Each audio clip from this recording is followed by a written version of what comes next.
conversation.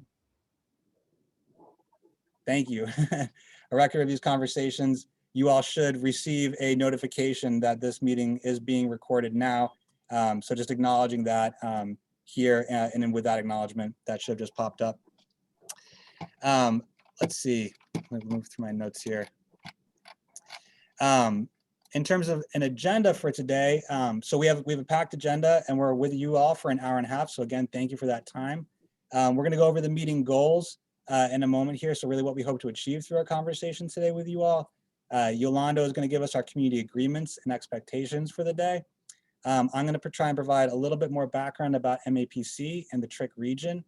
And then we're really going to dive into this topic and the research that we've been kind of engaging in regarding diversity in civic bodies, municipal boards, committees, and commissions. We are grateful to be joined by Beth Chandler, who's the CEO and director of YW Boston. Beth has been gracious enough to offer some of her time today to talk with us about the work that YW has done, both in the region and nationally, as related to DEI initiatives and systems and structure change. And so we're really excited to hear from Beth on kind of some of the tactics and specific areas of work that YW has been engaged in with different partners. And we're hoping that that can kind of lead us into a conversation with you all.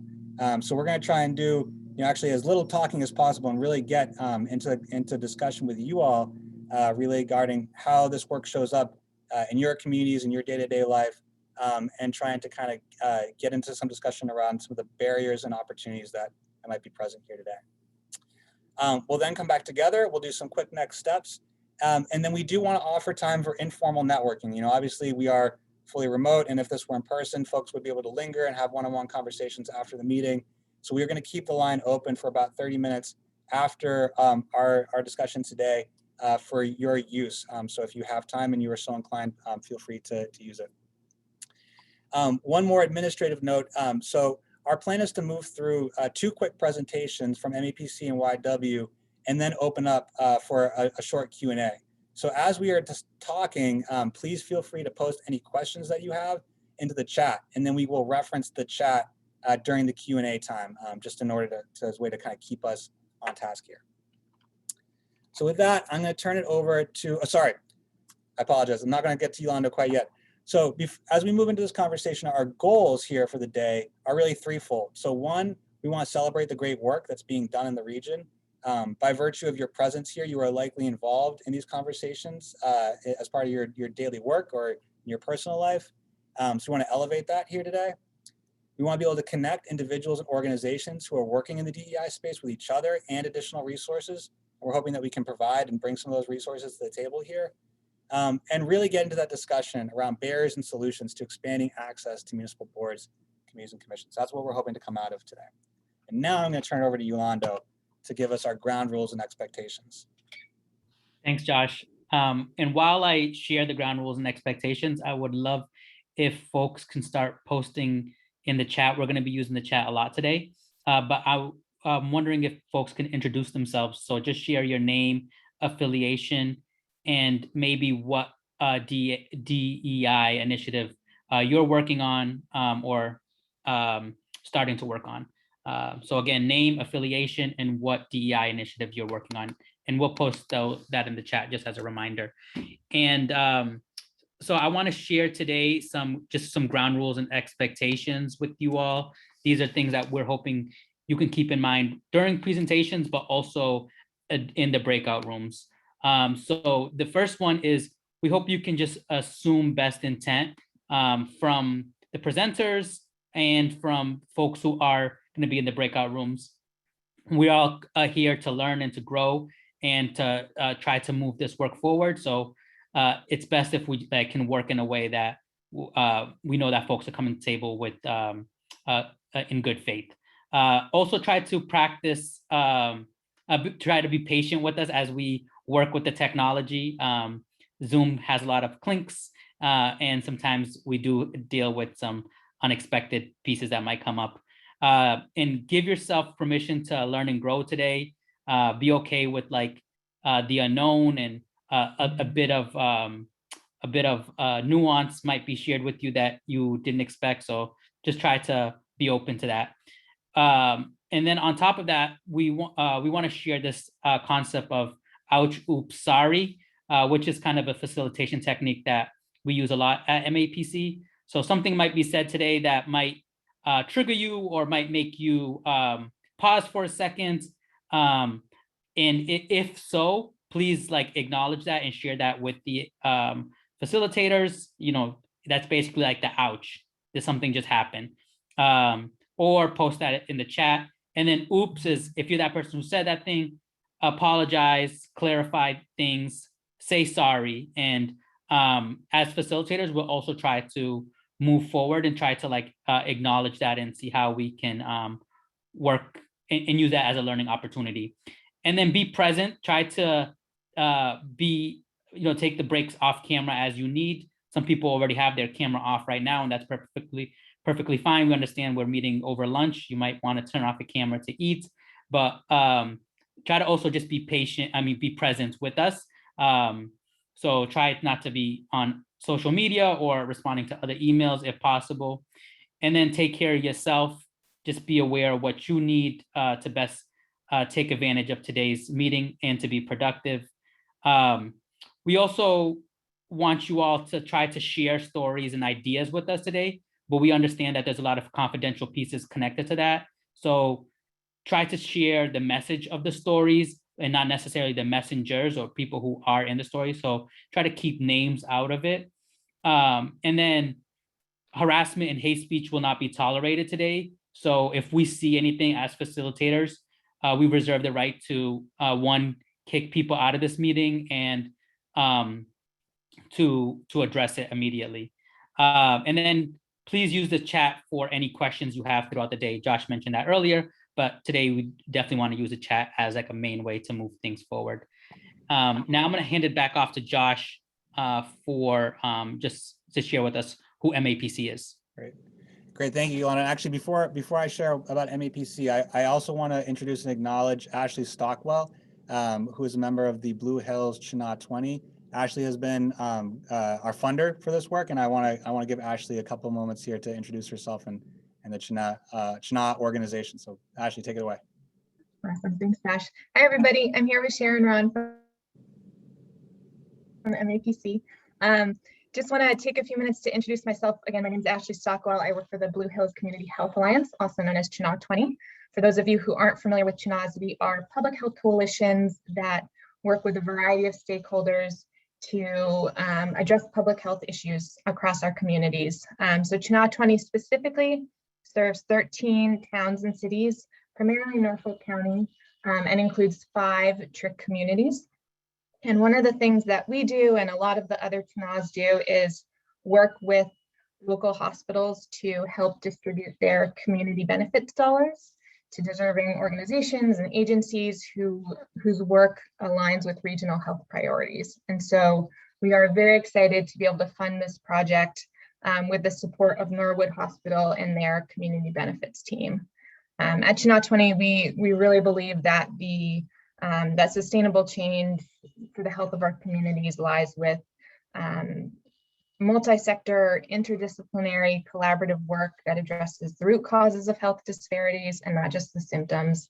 And so we're really excited to be able to, through this project, learn about the barriers to and increase the diversity and representation of local leadership, and really thereby address the needs of the communities, community residents, and just improve the health and well-being of all. So excited to be part of this conversation. Thank you to MAPC and Josh, especially for leading these efforts. And then thank you all for your participation. And turn it back over to you, Josh. Awesome, thank you, Ashley. Great, so I'm gonna try and move through this as quickly as possible, again, to kind of get to you all. Most of you are familiar with MAPC, but I know that there are maybe some folks new to us here on the call. So just very quickly, we're a regional planning agency, the Boston metro area. We represent 101 cities and towns, 7 subregions as outlined on different shades of this map, which we'll talk a bit about. 3.2 million people in our region, most of Eastern Massachusetts. Our work involves technical assistance with our communities, data research analysis, policy research, and advocacy. Over the last decade, MAPC has really evolved the work that we've been doing around DEI initiatives. But that's mostly taking place in our data research and policy research spaces. And we are now really hopeful to move into providing technical assistance to our communities on this topic area. And Emily will talk a bit more about that towards the end of the meeting today. So zooming in to TRIC, so the region that I mentioned earlier, that's kind of the basis for this work. So the Three Rivers Interlocal Council is made up of 12 core communities in kind of the southern, southwestern area of our region, about 288,000 people. And we meet monthly to discuss various topics. We talk about everything from housing to transportation and beyond. We are primarily, but not exclusively, composed of planners. We have select board members, planning board members, community organizations, councils on aging that all join our conversations. Over the summer of 2020, we began focusing some of our regular discussions on the role and relationship of planners and municipal representations in issues of race and equity. This is really in the context of the COVID pandemic, which had an outsized impact on communities of color, and also in the wake of the killings of George Floyd, Ahmaud Arbery, Breonna Taylor, and too many others. And the ripple effect that those events had in these communities. And so we began to have discussions around, what the importance of a diverse representation on boards and committees and commissions are. We call on this event not the usual suspects, because one of the things that kind of came out of these discussions was that the boards and civic bodies that are represented in these communities are made of the usual suspects. There's kind of the same cast of characters that sort of shows up for these things. And so we began to think about how we can improve or create more diversity, more pipeline within these civic bodies. And that was kind of the goal that we set out for ourselves through these conversations. There are four kind of discrete areas of work, and then we'll kind of touch on the highlights of this in this conversation. So historic assessment of demographic trends in the TRIC region, inventorying all the boards, committees, and commissions in the TRIC region, going through a series of informational interviews with organizations and municipal staff that are active in conversations around race and equity and diversity in these communities. And so we're going to just, in this conversation, give you the highlights, the very top level findings from this work. We are going to circulate out a white paper that has a lot more detail on the specifics of this research after this event. And we're actually hoping you all can help us build some of the ideas and recommendations through this conversation that could go into that document. So just very quickly here, why do boards and commissions matter? So I think, I see some head nodding, like there's an acknowledgement this is an issue, but, just to kind of put a bit of a finer point on it, like why this topic in particular? So this flow chart here is from the Mass Municipal Association. And I guess what I really want to highlight here is that, this is the structure of municipal government, particularly in the TRIC regions where we have mostly town meeting, town representative bodies. Randolph is a bit unique in that it is a city with a city form of government and a council body that is the legislators for that community in particular. But really what I want to highlight here is that, in these open bodies, voters elect a board of selectmen and also board members and elected officials that conduct different duties. The board of selectmen also appoints a number of boards and commissions. These boards and commissions in many ways sit above the town manager, administrator, and different department directors. And the implication here is that the various elected and appointed bodies in municipal government are the gatekeepers in many ways to the tasks and goals of municipal staff. And we'll talk a little bit more about this in specifics later, but I want to highlight this is the importance of civic bodies, is that while the municipal staff is responsible for day-to-day activities and trying to accomplish goals, they cannot do it without the buy-in and participation of civically elected boards, committees, commissions, civically elected or appointed. In terms of historical perspective, so as with that acknowledgement, we want to kind of ground this in all right, well, how has the TRIC region evolved, and why might we be experiencing this in certain ways? And so there's a lot on this slide. I'm going to try and move through this as quickly as I can here. But I want to highlight a couple of things. One is that, when we began this work, we actually wanted to start, hundreds of years ago with the acknowledgement that in 1660, the King Phillips War took place, which was really the displacement of the Native American tribes in this region. The displacement of those peoples really has set the structure and the legacy for the government and the municipal bodies that we experience here today, and we want to acknowledge that. As we move forward through time, a couple of key points to kind of highlight here. Most relevant to this conversation is in 1930, a process known as redlining began. And so this was the process by which federally backed loans were either given or not given to certain communities. And what really ended up happening is that this barred Black and other minority families from federal loan opportunities. This was coming out of the Great Depression. In the 1940, 1970 time, we see a lot of suburbanization happening, which drives population growth in Norfolk County. This chart indicates population growth in Norfolk and Suffolk County. And what we can see is that about this time, you see Suffolk County growing a population through the Industrial Revolution in the early 1900s, and then beginning to level off. And at the same time as that level off happens, Norfolk County begins to grow. And this is a result of white flight coming out of the city and suburbanization. In 1968, the Fair Housing Act is passed, which prohibits racial discrimination in housing lending, but does not prohibit racial discrimination in other forms of housing land use policy. Between 1970 and 1990, the communities closest to Boston, including Dedham, Milton, and Needham, have lost population, but the outer communities have started to grow. So this is where you see outer communities like Sharon, Stoughton, and Foxborough beginning to gain population. In 1990, Randolph's Black population expands rapidly, which is largely fueled by immigration from Haiti. Randolph is the most diverse community in the TRIC region. And then between 1990 and 2021, and really before that, we see exclusionary zoning policies continue to fuel segregation and housing shortages through the promotion of large lot single family development. This is an important point as related to sort of the composition of boards, committees, and commissions. So that's just some of the historical perspective that we feel like is important to kind of ground this work and this research in. Where we went from there was starting to look at the composition of these boards, committees, and commissions. And I'll give you a couple of quick highlights here. So we're, again, grateful for our TRIC colleagues who were able to work with their town clerks to get us a complete list, including the number of individuals, the appointment year, the length of term for all of the committees, boards, and commissions in the TRIC region. What we find is that there's about 380 discrete committees, boards, and commissions in the region, which equates to about 2,400 available seats. Does not include representative town meeting seats, which add about 2,500 additional opportunities. 2,080 of those seats are appointed. And I want to just kind of pause on that. That's really important because the vast majority of the seats that are available in the TRIC region are by appointment of a select board or town administrator. However, 320 of those seats are elected. And one of the really interesting things that we found in this data is that planning boards and housing authorities are almost exclusively elected positions in the TRIC region. And this is important for two reasons. One is that the barrier to entry for an elected position is much higher than that of an appointed position. There are many complications around appointments that we'll get into, but to be elected, you have to spend your own time and money and resources to get elected. And then an elected position has a longer term length than an appointed position. So the planning board in the TRIC region have an average of 5 years term length, whereas appointed positions are usually about 2 to 3 years.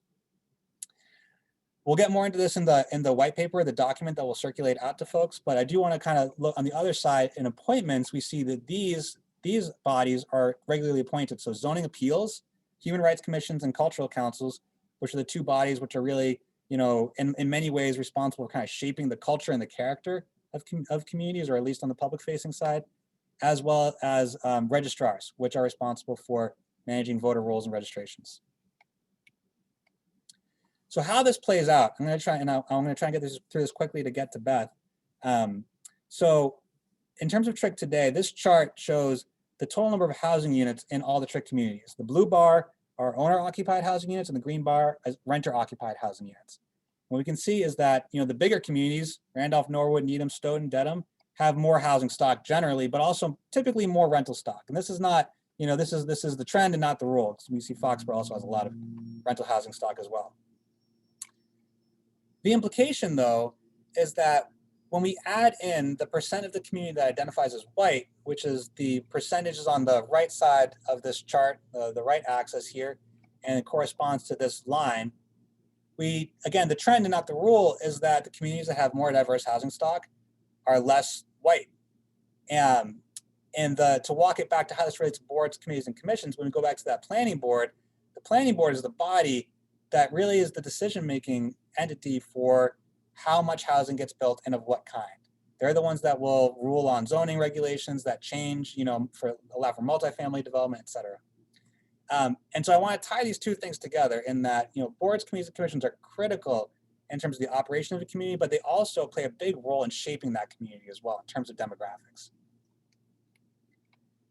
And just to kind of wrap us up here, there are five barriers that we identified to joining boards, committees, and commissions through our research. And I'll just walk through them quickly here, and we'll talk more about them in our breakout groups. So insiderism, that awareness about vacant seats is often limited to a circle of insiders that are connected to folks already in administration. That there is a communications gap, that municipalities may lack the resources and capacity to ensure effective and ongoing communication about board opportunities. Format, meetings and civic opportunities are not always accessible for everybody, and the environment in those opportunities can be intimidating, boring, or even hostile to some. And that relevance, that civic engagement needs to be meaningful to folks, and that we have observed and heard that there is often a breakdown in terms of what interested community folks or what community members are interested in accomplishing and how they perceive these bodies, these civic bodies that exist. And we'll talk more about all of these as we get into our breakout groups. There are some opportunities that I want to highlight here as well. So building capacity and awareness, increasing outreach and capacity to create transparent public process, building a pipeline of interested individuals.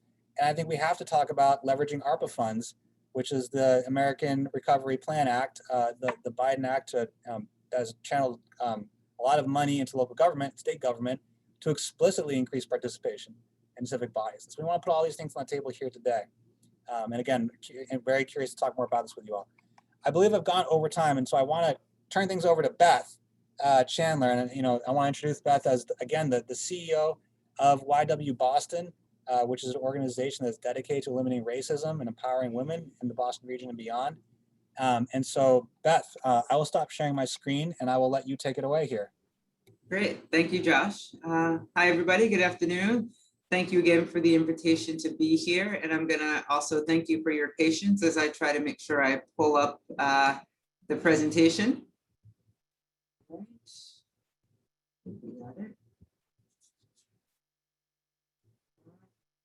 Oh boy, lost my little arrow.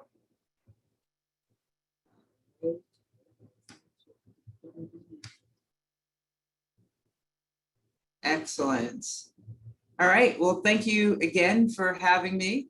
Appreciate being here. I'm going to talk a little bit about YW Boston, who we are and what we do, and how that connects to your conversations today, hopefully around diversity, equity, and inclusion.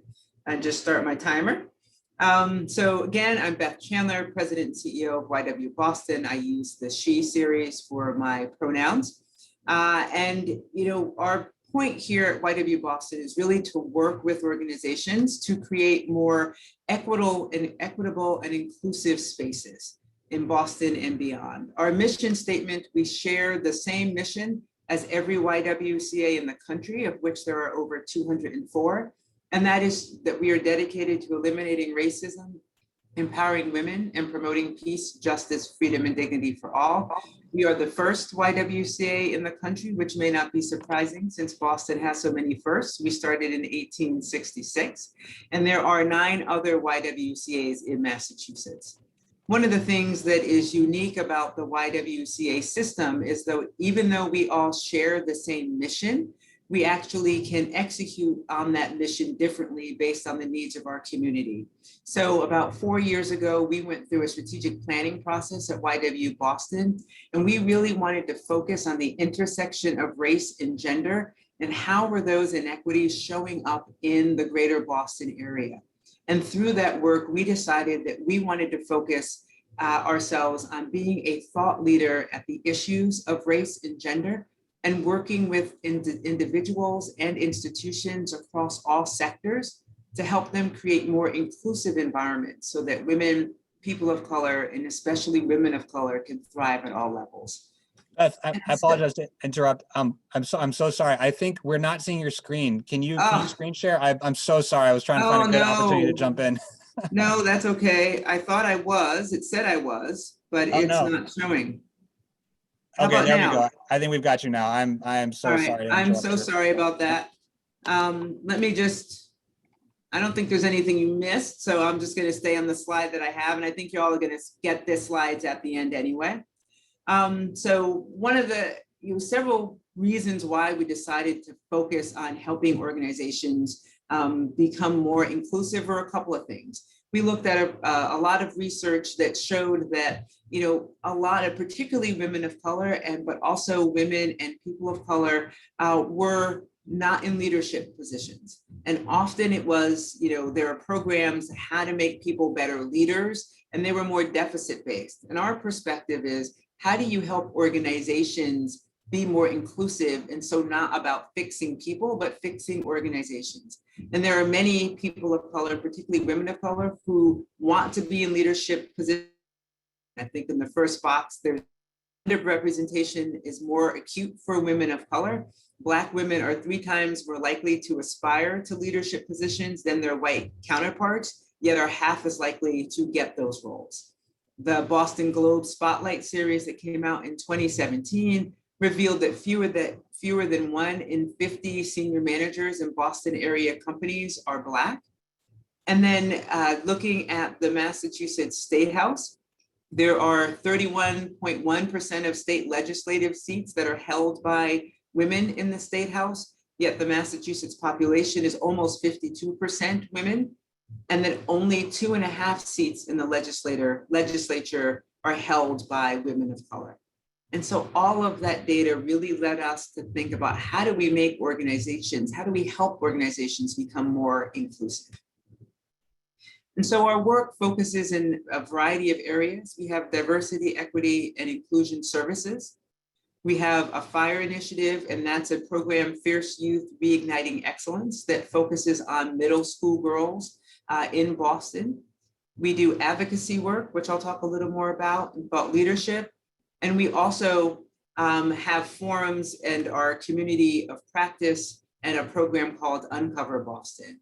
And I'll go a little bit into our DEI services. So Inclusion Boston is a program where we work with a group of about 25 people in an organization. We spend time having conversations around race and ethnicity, how it's impacting them, how it impacts other groups. And we work with them to look at the data of their organization to see where inequities are showing up. That group puts together a plan to address some of those inequities, and then we support them in a year in doing that work and putting that plan in place. We do workshops as well. Workshops for us are about helping organizations provide common language and frameworks to do this work. Often people define terms differently, have different understandings of what some of the challenges might be or frameworks. And so this is a way for organizations to say, here's our foundation. Here's the language that we are going to use. Here are the frameworks. Here's how we want to be thinking about DE&I in our organization so that everybody can be on the same page. And then our Lead Boston program is an opportunity for leaders, either cross-sector, to come together, mid to senior level executives, because often when we're doing this work, we have found that organizations, even when leadership is on board and when employees and staff are on board, that efforts often get stuck at the mid to senior level manager level because those folks don't feel that they have the skills and the tools to do the work. And so that's Lead Boston's an opportunity to help people develop that skill set. And we can do that where we bring people together across sector, or we can do that work within an organization working directly with their managers. And so that's the work that we do, and going a little deeper into our approach. And the way that we approach our work is really looking at 5 things. So one is intersection. It's really important to think about how different identities intersect and how that may be playing out with someone's experience within an organization. And so we often talk about the intersection of race and gender, but there's also thinking about how somebody identifies LGBTQ status, ability, et cetera. And so helping organizations really think about that. And I'll give an example. We often hear about the wage gap and how women make 80 cents to the dollar for men. But if you look at that gap by race, you'll see that Black women earn about 54 cents to the dollar. White women are closer to the 80 cents per dollar. Latinx women are 44 cents, and Indigenous women are 34 cents. So if you just focus on gender, if you added 20 cents for every woman, you'll help white women and Asian women, but you'll do nothing for, or not much for women of color, regardless of how they identify. So it's important when you can to look at how different identities at the intersections of those might be impacting somebody's experience within your organization. We talk about systems. Often when we talk about inequities, it's because of the system that we all live in. We live in a system that was built around inequities. And I often refer to this as, being about in a stream of water. If you're a fish, you're in that stream, you can either do nothing and you're still going along. You can agree with where the stream is going and swim faster to go in that same direction. Or you can realize this isn't the direction I want to go and turn around and start swimming upstream. And that's how we talk with people about the system of oppression that we all live in, regardless of how we identify. That is part of this system. And so it's helpful for people to understand that it's not necessarily just what might be in your heart. We can all have good intentions and good hearts, but we need to understand how this system plays out so that we can make some different decisions. The next is thinking about both organizational and behavioral change. It's really important to think about how you get people to change behaviors and how organizations can change their culture to a different outcome. A lot of our work really draws on behavioral management practices and organizational change practices to really help organizations get to where they aspire to be when it comes to DEI. Capacity building success for us is our ability to work with an organization and be able to walk away and that they feel they have built the capacity to continue this work long after we are gone. That is success for us. And then lastly, it's tailored to your specific needs. So there are, organizations that really want to focus on hiring because that's where they feel they need to start. Some organizations want to focus on how do they help people get promotions internally. And so it really, where an organization is along their journey, what their culture is along their journey really matters to what are the strategies that may be most effective for this work. Another thing that we do with organizations is we really think about the micro, meso, and macro level and how systems of oppression play out looking at those levels. So the micro level is the individual level and what are the knowledge, attitudes, behaviors that individuals have and what are things that you can do to help change that individual behavior. The other is thinking about meso, which is really the culture. What is the culture of an organization? How are people interacting? What are the spoken and unspoken rules within an organization? And how might that be getting in people's way?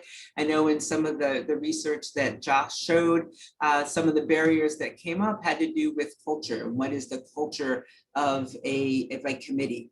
Right? And what times does the committee meet? And are those times really conducive to everybody being able to participate? And so really thinking about what is our culture as an institution? And are there ways that we can make that so that it's more open for others? And then thinking about what's going on at the macro level. What are policies and practices that we have as an organization? So if, one of the practices is that you want people to, if they've been appointed to a seat, to make a recommendation of somebody else, often, we refer to people in our networks and our networks often resemble how we look. So if our boards and commissions are consisting primarily of people who identify as white, their networks are going to be primarily white. And so they will recommend people who are primarily white. And so if that is a policy that you have that you should recommend your successor, it may prevent you from having more diversity being suggested or promoted for positions because people don't have very diverse networks. And so the next thing I want to just share is our Parity on Board legislation. So we understand that there are things outside of organizations and institutions that sometimes get in the way of their ability to do as much work around diversity, equity, inclusion as they wish. So one of the things that we are supporting this year, and we started this 2 years ago, is to get legislation called the Parity on Board legislation passed. That legislation would require that no state board or commission have more than 50% plus one of any gender, that at a minimum, the racial and ethnic composition of those boards and committees must mirror that of the state, and that there's a concerted effort made to place women of color on boards and commissions, and that the governor's office would work with the commission on the status of women to make that data available so that everyone in the Commonwealth can see how we are doing in ensuring that the boards and commissions that represent the Commonwealth are looking and mirroring the Commonwealth. And so why is this legislation important? And a big part of why it's important is because it promotes diversity in leadership and governance that broadly reflects the demographics of the Commonwealth. It will lead to often better decision-making. Oftentimes, when you look at the research around boards and commissions that have more diversity in leadership, they make better decisions. And so we want boards and commissions to make the best decisions possible for the Commonwealth. Often these boards and commissions, have an outsized impact on the directions of policies and initiatives. And I think Josh shared some of the decisions that municipal boards are able to make. And so thinking about, do they have all of the perspectives that will really help them make a decision that's going to be beneficial for all in the community and not just certain folks. And then also sharing that there has been some progress made for white women and men in the last couple of years that we've been pushing this legislation. When you look at the 50 most prominent boards and commissions in Massachusetts, as far as the number of women who are either heads of those boards, either in board chairs or in presidents of those those organizations, and the same for men of color, but there has been no progress for women of color. And that's why we put that in the legislation, because often efforts that focus on women benefit white women, efforts that focus on men benefit men of color, and women of color get left out. And so the Parity on Boards legislation excludes boards, municipal boards and commissions, but for other state boards and commissions, this is what we are trying to get. The other thing that I will share is I know that there have been some communities that are trying to get this type of legislation passed locally. If that's something that you are interested in, or if you want to learn more about our Parity on Board legislation and the coalition that we have around that, you can either reach out to Jordan Zeiss, who I know is on this Zoom. We also have the ParityOnBoard.org website and learn more about this, but we would love to have anyone that's interested to join us. Oh, my timer's going off. Now I don't know how to shut it off. Hold on, there we go. So I think that is perfect timing for me. I just wanted to cover a little bit about, who we are, what we do, how we do it, and I'm happy to take any questions. Great. Beth, thank you so much for sharing and for your presence here today.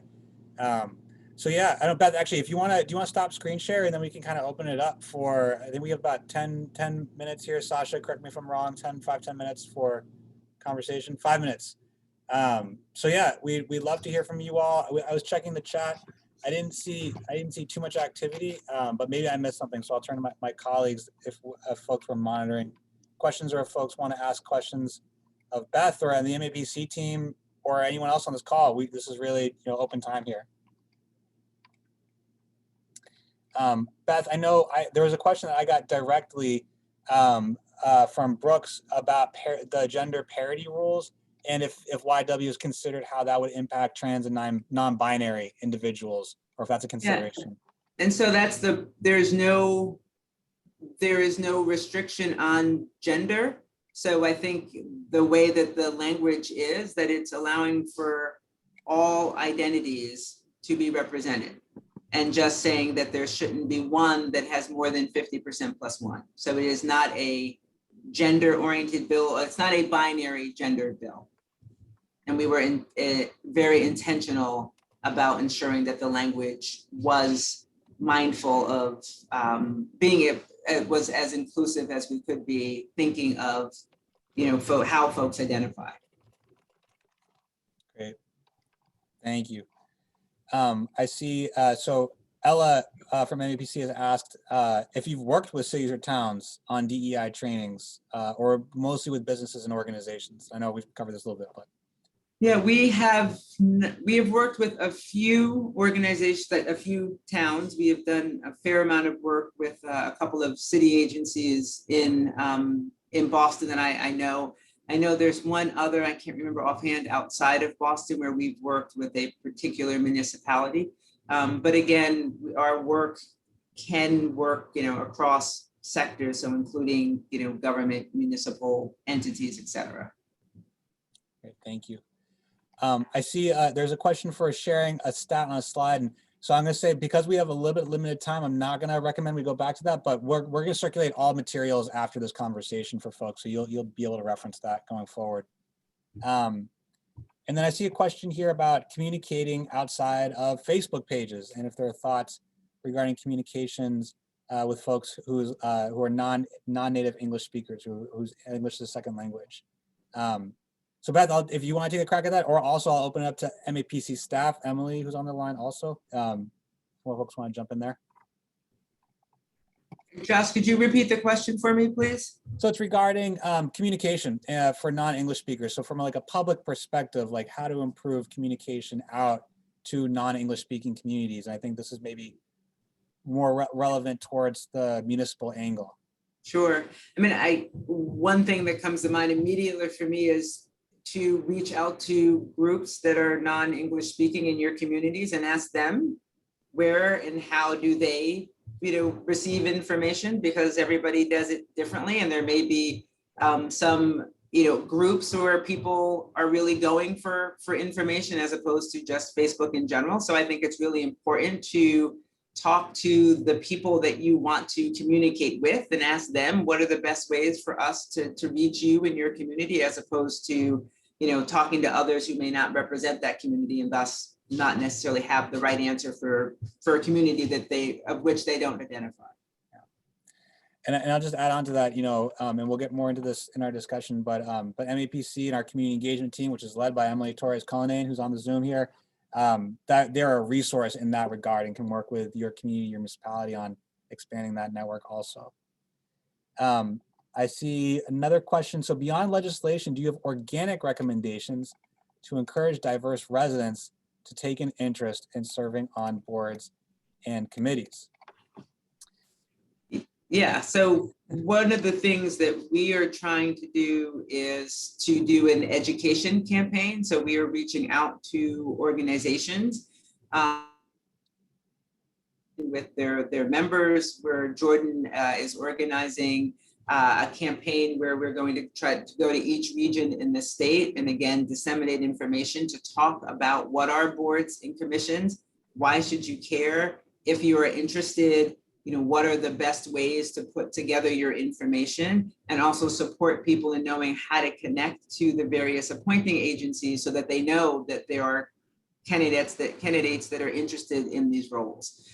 So for us, a lot of it right now is trying to push out this information, reaching as many diverse groups as possible, letting them share with their constituents, and ideally being able to have them participate in these gatherings where we're sharing information. We also have information up on the Parity on Board website, where if people go to that site, there's a kit for how to apply for boards to try to be appointed for a board and commission. So yeah, those are some of the efforts that we're undertaking. Yeah, thank you. And I'm gonna pause this conversation here, and before we're going to break out groups, but I do want to add in a couple of points just to piggyback on what Beth said. I think through some of our conversations with municipal folks, we heard a couple of things about how to sort of create this pipeline and this pathway into boards, committees, and commissions. And, I guess just to throw out one thing that we did hear was that school committees are typically more diverse than other boards and committees and commissions in a community, because people, if you have young children, it's a good way to kind of get involved as like a sort of a test. And you're obviously very much cared about your children, so it's important.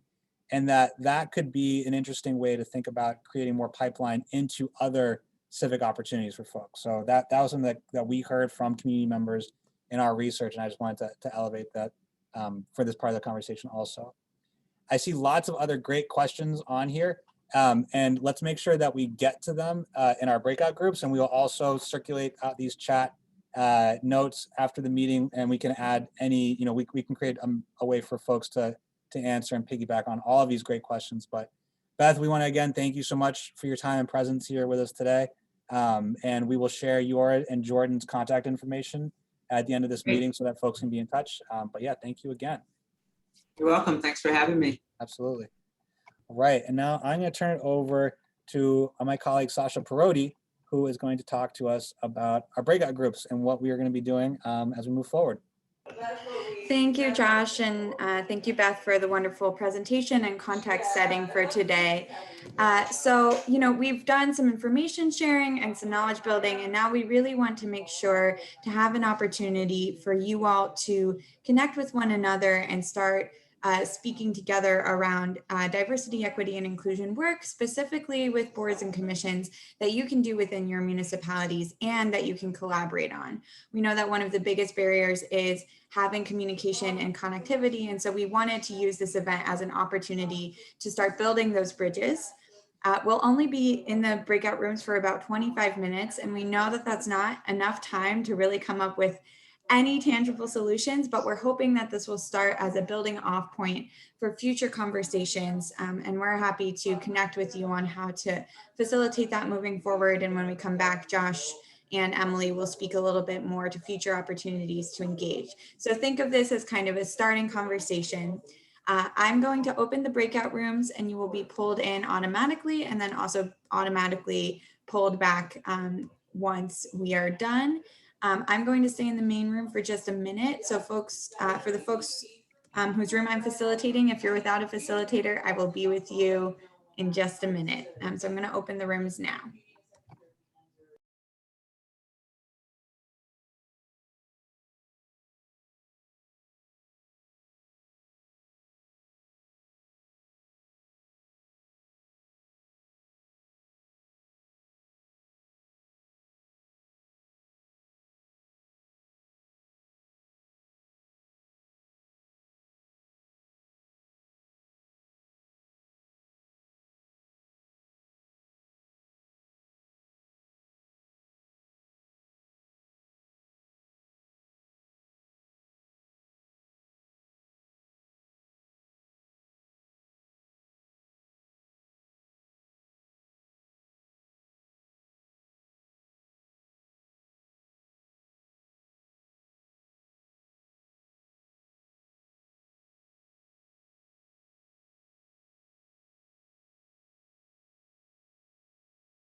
All right. Thank you, everybody. Welcome back to the general room here. I know folks may have been cut off, so we hope that folks didn't have to lose any kind of last thoughts there. So as we're going to wrap up here, we were just hoping that maybe a couple folks would want to share out some of the things that kind of came out of the conversations, so that, I know we couldn't be in all different places, and we'll certainly circulate notes, but would anybody want to raise a hand or just kind of jump on and share anything that came up in your conversation that you felt was important? Or please, Martha, go ahead. You got the quick draw. Well, I was preemptively told I was the group representative. So we had a really good conversation, and we talked about, we introduced ourselves, we're coming from lots of different areas. We talked about the need for a public champion, or for an issue to occur to create that public champion, and how sometimes it's hard because underrepresented groups they don't always have the impetus to want to stand out or to want to create waves, right? So sometimes something just has to happen where it's like, okay, we can't stand for this. We talked about having leadership buy-in within the community too. So you need that community champion, but you also need to have some allies within the town government structure, and how, within the government structure, we need to understand that people aren't necessarily going to trust us because we're government. And so we have to find ways to make ourselves more inviting and welcoming. I'm sure I missed a bunch of things, but those are kind of some of the highlights. Awesome. Thank you, Martha. Other folks? Can I go? Yeah, please go for it. So I really want to acknowledge and appreciate everybody that was in the breakout group that I was in. They gave a lot of experience and told a lot of stories about some of the hurdles that are going on within government and trying to reach the people as well. So my question going forward about action steps, not only just acknowledging the hurdles, but how do we get through them? How are these specific municipalities involved in this specific Zoom call, taking steps forward for empowering the leaders in communities that are underserved, rather than being the middleman, essentially? So, for example, if the Chinese community has an organization that really is responsive to the community, how much of the funding is proportionally going directly to them so they can do the work that serves the municipality? And then how much of the money is staying within the municipality despite it not getting done? So my question is about funding in particular. How do we find ways to fund the direct people who are in the communities that are already leaders, instead of spending money only on training and communicating and connecting with these people, instead of empowering and developing them? Right. Thank you, George Angel. Other folks who want to jump in here? I can go for my group. So yeah, we introduced ourselves. It was a group of diverse individuals who have a variety of different roles in municipalities, but the different ideas that they crowdsourced were like training new folks and residents to the concepts that are tackled by the boards and committees, and also so that they have the abilities to participate fully in the meetings, collecting key contact information and mailing information out to new residents, and communicating with them over email to let them know about these opportunities, specifically like new homeowners. That information, many municipalities have that information, and they can easily mail out information about like getting involved civically after somebody purchases a home. And then framing the conversation and defining what equity means and what these different concepts are to different constituents who are getting involved but might not completely know what they mean and might interpret them in the wrong way. And then using incentives was also another great idea that was shared to get folks at the table and participating, and to address many of the barriers that keep people from participating. Thank you, Yolanda. I think we may be missing one or two other groups. So folks want to jump in from the last two?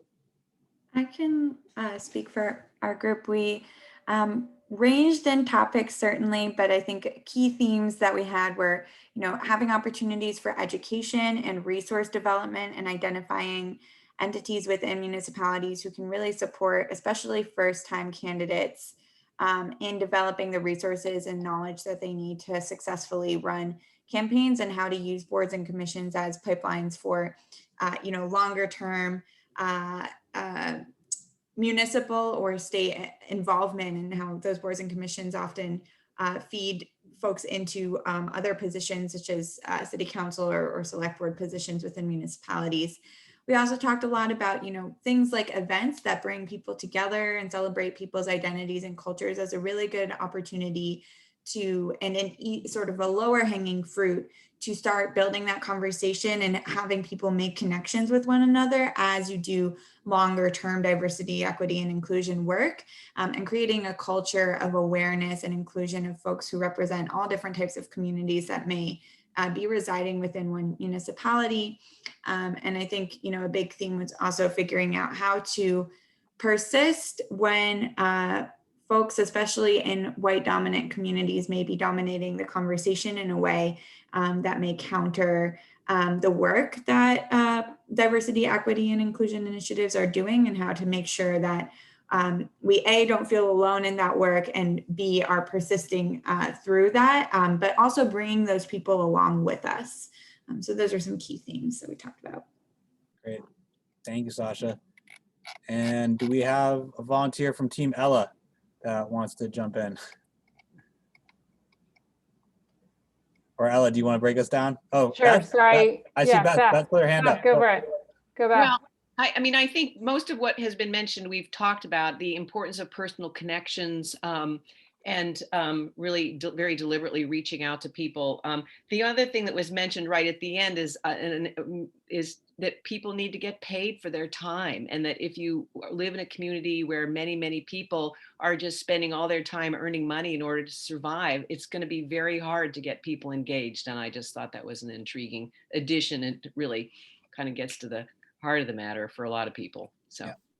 And I will add a note on that. We referenced it in our conversation. I'm just going to add it out here for everybody. So ARPA, American Rescue Plan, was just released. $3.3 billion went out to municipalities. Many competing priorities. People are paying for overtime pay. People are paying for emergency workers, housing vouchers, food, et cetera. Lots of competing priorities. But I think it's worth elevating here that maybe this is an opportunity to think about how to embed some of those structures that will increase civic participation. And if it's a stipend that could be carved out, maybe that's a great idea to think about. And I think that's something that certainly MAPC, I'm sure YW and other organizations who are present would be interested in facilitating conversations around and generating some more ideas about. But I will elevate that topic here and now for you all to take back to your communities and to kind of marinate on. So we are at time. It's been an hour and a half. Thank you all so much for joining. I'm going to give Emily Torres-Cullinan the last word here just to kind of wrap us up in terms of MAPC's work, how you can reach us, how we can be supportive. Awesome. Well, just to reiterate, we are friendly faces that you now maybe have met. Please feel free to reach out to us. We have a TAP program, a technical assistance program, where we have funds to be able to support the work that municipalities want to do. We'll send that information out. Please feel free to send us ideas for projects around racial equity, outreach, community engagement, etc. We are doing some research around emerging practices around DEI and supporting a local coalition. So we're definitely sort of in this space and want to do more. Thank you everyone for coming. Have a wonderful afternoon, and we hope to connect with you soon. Yep. Stay safe. And for anyone who wants to stay on the line will remain open for the next 30 minutes. Yolanda will be here. But thank you all for those who have to jump. We understand, and enjoy your day and week. Thanks. Fair work, Josh. Thank you. Bye all. Thank you everyone for joining. Yolanda. Nice job, you guys. This was a great session. Thank you so much. Thanks, Michelle. I saw some nodding, so I was happy. Yeah, it was really good. Great. And I love Beth Chandler, and I want to hire her for my town. She's wonderful. Totally.